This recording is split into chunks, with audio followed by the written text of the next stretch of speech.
Best friend নিয়ে একটা কষ্টের গল্প, পড়লে কাঁদবেন। হ্যালো দোস্ত, কেমন আছিস?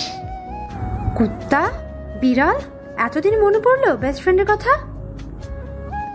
সরি রে দোস্ত, আমি হাসপাতালে ছিলাম।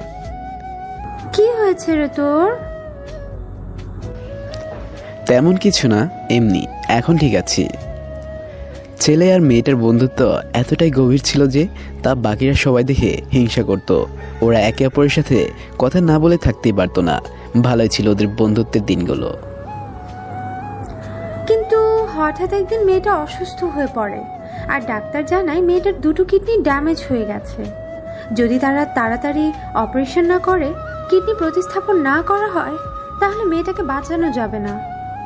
চারদিকে কিডনির জন্য লোক পাঠানো হলো, কিন্তু কিডনি পাওয়া গেল না। প্রায় সবাই যখন আশা ছেড়ে দিয়েছিল, তখনই কিডনি পাওয়া গেল। মেয়েটার অপারেশন হলো আর মেয়েটা সুস্থ হয়ে উঠল। সুস্থ হয়েই মেয়েটা ওর মা বাবার কাছে ওর বেস্ট ফ্রেন্ডের কথা জানতে চায়, কিন্তু কেউ কোনো কথা বলছে না। সবাই মাথা নিচু করে চোখের জল ফেলছে। মেয়েটার মা মেয়েটাকে একটা চিঠি দিল, আর তাতে লেখা ছিল, সরি রে দোস্ত, আমার ক্যান্সার হয়েছিল। ডাক্তার বলেছিল আমি আর 3 মাস বাঁচবো, কিন্তু আমার 3 মাস বাঁচার থেকে তোর সারা জীবনটা বাঁচাটা জরুরি। তাই কিডনি দুটি তোকে দিয়ে গেলাম। কাঁদিস না কিন্তু, মনে রাখিস তোর ফ্রেন্ড সবসময় তোর সাথেই আছে। মেয়েটা চিঠিটাকে বুকে জড়িয়ে চিৎকার করে কাঁদছে আর বলছে, ফিরে আয় দোস্ত, ফিরে আয়। হয়তো এর নামই বন্ধুত্ব। বেস্ট ফ্রেন্ড হারানোর কষ্টটা কতটা যন্ত্রণার, তা যারা হারিয়েছে শুধু তারাই জানে।